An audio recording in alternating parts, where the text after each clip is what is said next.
Hello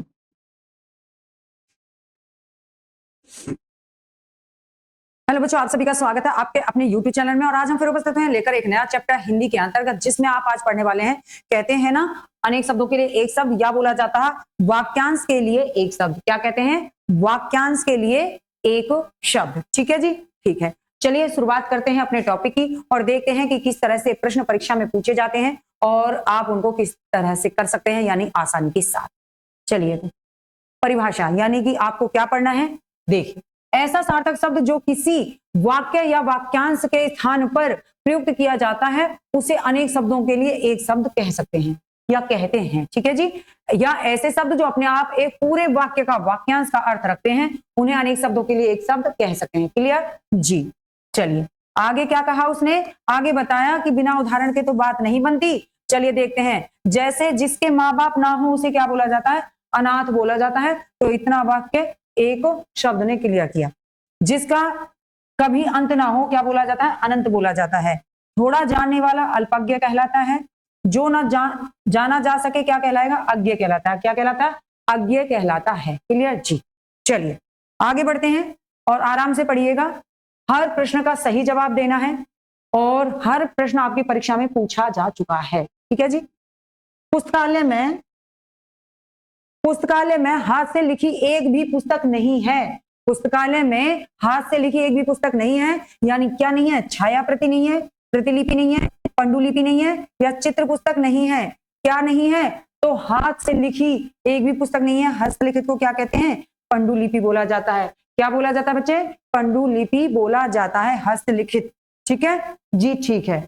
आगे बढ़े जी, बिल्कुल आगे बढ़िए। चलो तो प्रतिलिपि क्या होती है? जो हूबहू नकल होती है किसी की। ठीक है जी। देवताओं का उपवन बहुत ही सुंदर होता है।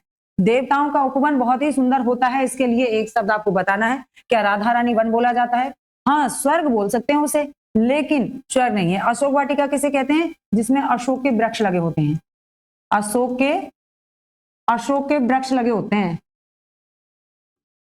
वृक्ष लगे हों जिसमें। ठीक है। तो देवताओं के उपवन को क्या बोला जाएगा? नंदन कानन बोला जाता है। क्लियर जी, क्लियर। चलिए आगे बढ़ते हैं अगले क्वेश्चन की तरफ। अगले क्वेश्चन की तरफ बढ़ते हैं। जो संविधान के अनुकूल हो, जो संविधान के अनुकूल हो, संवैधानिक, नियमानुकूल, अवैध या कानूनी। कानून से चलेगा कानूनी। अवैध, जो अवैध कार्य करता है, जो नियम से चलता है, नियमानुकूल होता है। जो संविधान के अनुकूल चलेगा, संवैधानिक कहलाएगा। क्या कहलाएगा बच्चे? संवैधानिक कहलाएगा। क्लियर जी, क्लियर। आगे आते हैं। क्या है? जिसका उदय हाल में हुआ हो, जिसका उदय हाल ही में हुआ हो, उसे क्या कहा जाता है बच्चे? तो आप वहां पे कह सकते हैं नवजात कहेंगे। तो ये तो होता है शिशु, नवजात, है ना, नवजात शिशु, जिसका उदय हाल में हुआ है। नवोड़ा, नटराज या नवोदित। तो उदय, उदय यानी कि क्या है? नव प्लस में उदित, नवोदित हो जाता है। तो क्या? नवोदित। ठीक है, ठीक है जी। चलिए, जो बाह्य संसार के ज्ञान से अनभिज्ञ होता है उसे क्या कहते हैं? अलौकिक कहते हैं, उल्लंघनीय कहते हैं, अलौकिक कहते हैं, असाध्य कहते हैं। तो जो बाह्य संसार के ज्ञान से अनभिज्ञ है उसे क्या बोला जाता है? क्या बोलेंगे? अलौकिक।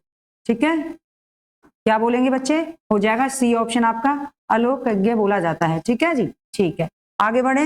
हाँ जी, बिल्कुल आगे बढ़िए। क्या रहेगा? आ जाइए। मांस रहित भोजन को क्या कहते हैं? मांस रहित भोजन जो होता है उसको क्या कहते हैं? ठीक है जी, उसको क्या कहते हैं? मांस रहित भोजन, मांस रहित भोजन, निरामिष, पार्थिव। पार्थिव यानी क्या है? पार्थिव शरीर ले जा रहे हैं ना, जिसमें जान नहीं है। निशाचर, ठीक है, मुमुक्ष। तो मांस रहित भोजन को निरामिष बोला जाता है। क्या बोला जाता है बच्चे? निरामिष बोला जाता है। पार्थिव, जो पृथ्वी से जुड़ा हुआ होता है उसे पार्थिव बोला जाता है बच्चे। निशाचर, रात्रि में घूमने वालों को। हाँ जी। मुमुक्ष, मुमुक्ष किसे कहते हैं? मोक्ष की इच्छा रखने वाला, है ना। मोक्ष, मोक्ष की इच्छा रखने वाला, इच्छा रखने वाला। ठीक है बच्चे। पृथ्वी से जुड़ा हुआ, पृथ्वी से जुड़ा, जुड़ा हुआ। निशाचर, रात्रि में घूमने वाले, ठीक है, रात्रि में घूमने वाले। ठीक है जी, आगे बढ़िए। क्या है अगला? किसी बात का विरोध करने वाले को क्या कहते हैं? प्रवर्तक, प्रणतपाल, परोक्ष, प्रतिवादी।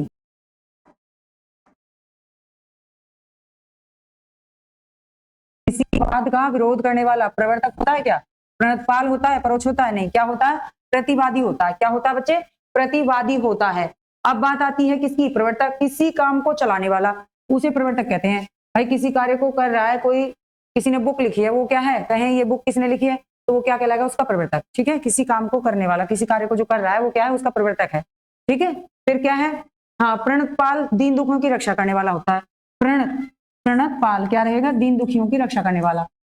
दीन दुखियों की रक्षा करने वाला।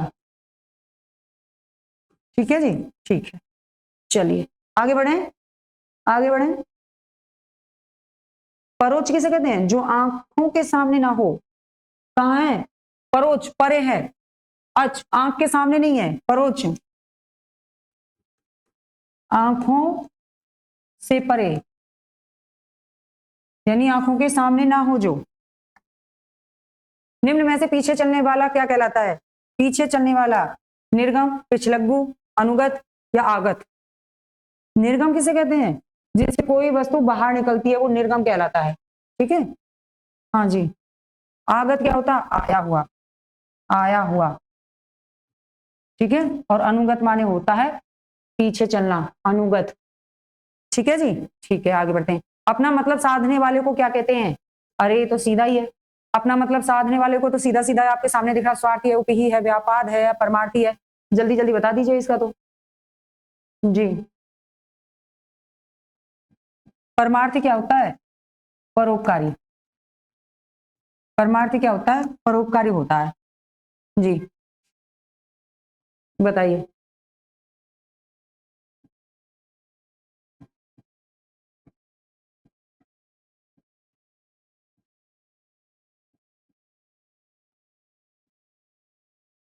अरे सीधा ही तो है, मतलब साधने वाला स्वार्थी कहलाता है। चलिए, जिससे किसी प्रकार की हानि ना हो उसे क्या कहते हैं? निराधार, निरामिष, निराहार, निरापद। जिससे किसी प्रकार की हानि ना हो उसे क्या कहते हैं? जिससे किसी प्रकार की हानि ना हो उसे क्या कहते हैं जी? बिल्कुल, क्या कहते हैं? निरापद। क्या बोलते हैं? निरापद कहते हैं। निराधार, जिसका कोई आधार ना हो। ठीक है, जिसका कोई आधार ना हो, कोई आधार ना हो। ठीक है जी। निराहार, जिसने क्या है? भाई आज हम निराहार रहे हैं, यानी कि भोजन नहीं किया आज हमने। ठीक है, निराहार क्या होता है? भाई हमने आज भोजन नहीं किया है, निराहार है ना, भोजन ना करने वाला। आगे बढ़े जी। निरामिष तो अभी बताया था, मांस रहित भोजन, मांस रहित भोजन, मांस रहित भोजन। निराहार, भोजन ना किया हो, भोजन ना करने। ठीक है, भोजन नहीं ना किया हो उसने, करने वाला। चलिए, जिसे किसी से लगाव ना हो, निर्लिप्त, विरक्त, लिप्सु या अलगाववादी। जल्दी बता दीजिए। जिसे किसी से लगाव ना हो, जिसे किसी से लगाव ना हो क्या कहते हैं उसे जी?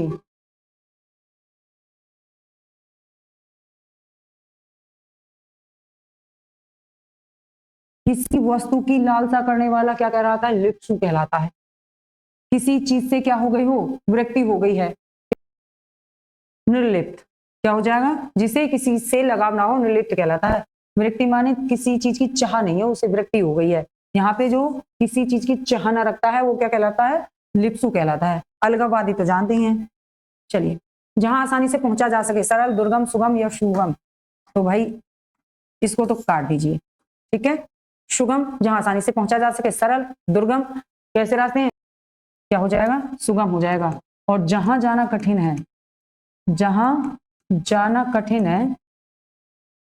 है वो क्या है? वो दुर्गम होता है। ठीक है, चलिए तो आगे बढ़ते हैं, जहां आसानी से पहुंचा जा सके हो गया। गुरुजी सबके मन की बात जान लेते हैं।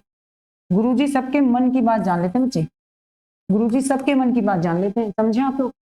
महापुरुष, अंतर्यामी, जादूगर या भगवान, ना तो भगवान होते हैं ना जादूगर होते हैं, ना क्या होते हैं, बता दीजिए तुम। गुरुजी सबके मन की बात जानते हैं। मन की बात जानने वाला क्या कहलाता है, समझ गए, अंतर्यामी। क्या कहलाएगा, अंतर्यामी कहलाएगा बच्चे। चलिए, जो भला बुरा ना समझता हो, जो भला बुरा ना समझता हो वो क्या कहलाता है, सीधे साधे हैं, अविवेकी हैं। क्या है, अविवेकी हैं। अविभाज्य, जिसका भाज्य ना किया जा सके, अविचारित, जिस पर विचार ना किया जा सके। ठीक है, चलिए। समान दृष्टि से देखने वाला स्तवक, छंदभंगुर, सनातन, समदर्शी। जो समान देखता है समदर्शी कहलाता है। ठीक है जी, क्या कहलाता है, समदर्शी कहलाता है। और आगे देखिए अगले पॉइंट को, आगे देखिए, दो पहाड़ों के बीच का खाली स्थान जो होता है उसे क्या कहा जाता है, दो पहाड़ों के बीच, कैसे,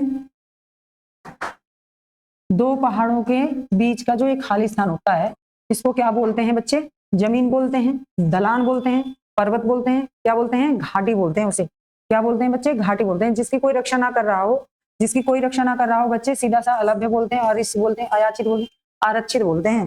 जिसकी कोई रक्षा ना करे आरक्षित कहलाता है। किसी व्यक्ति या सिद्धांत का समर्थन करने वाला, किसी व्यक्ति या सिद्धांत का समर्थन करने वाला, अनुयायी, अधिवक्ता, अनुमोदन या अभ्यंतर रहेगा, बता दीजिए। किसी व्यक्ति या सिद्धांत का समर्थन करने वाला क्या कहलाएगा, अनुयायी कहलाएगा। क्या कहलाएगा, अनुयायी। किसी बात का समर्थन करने वाला, ठीक है, अधिवक्ता, अपनी बात के लिए कुछ कहने वाला, अनुमोदन करना। ठीक है जी, चलिए।